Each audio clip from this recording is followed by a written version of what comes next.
Bonjour, je vous propose un poisson et un légume, mais surtout vous allez apprendre à faire 3 choses. Et j'ai organisé la vidéo afin que vous arriviez à faire ce repas en moins d'1 heure. Les blettes, vous avez vu, de toutes les couleurs selon les pays. Et puis j'ai eu la chance de trouver des dorades royales sauvages cette fois-ci. La dorade au four, pour vous apprendre à cuire un poisson simplement. Et le gratin de blettes. Vous allez voir, une fois que vous saurez bien cuire les blettes et faire une délicieuse béchamel, ce légume est délicieux. Et regardez, on obtient 2 très jolis plats pour faire plaisir aux vôtres. Voici la recette écrite qui vous permet d'avoir un pense-bête et la liste pour vos courses. Et regardez, voici donc tous les ingrédients pour réaliser ce plat.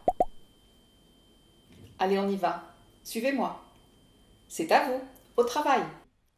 Dans les blettes, il y a 2 parties, la partie blanche que l'on appelle côte de blette et la grande feuille verte. Vous allez dans un premier temps couper les bords de la côte de blette afin de dégager la feuille. Cette côte de blette, si elle est large, coupez-la en 2 dans le sens vertical. Et vous allez enlever les fils. Pour cela, il faut d'abord entamer la côte de blette et tirer vers soi les fils. Ensuite, vous coupez un petit morceau que vous entamez, que vous ne coupez pas en entier, et vous tirez vers l'extérieur.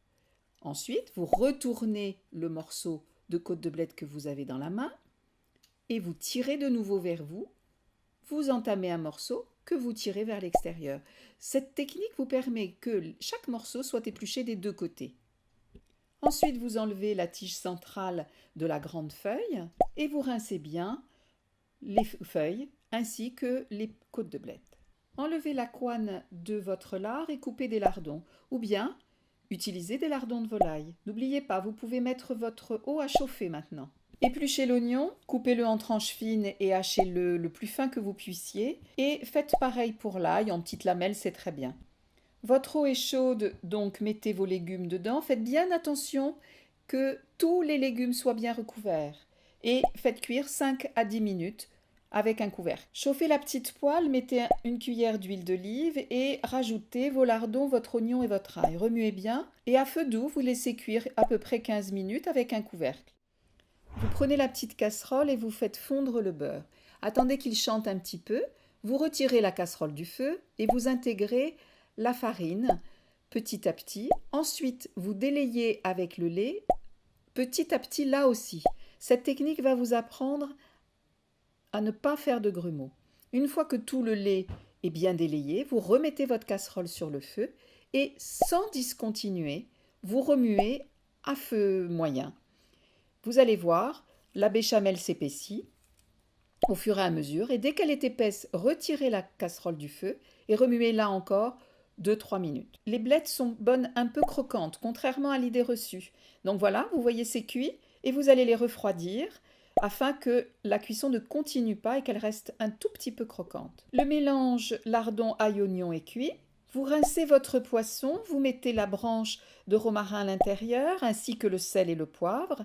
Vous posez votre poisson dans le plat du four et vous mettez une cuillère d'huile d'olive et un petit peu d'eau.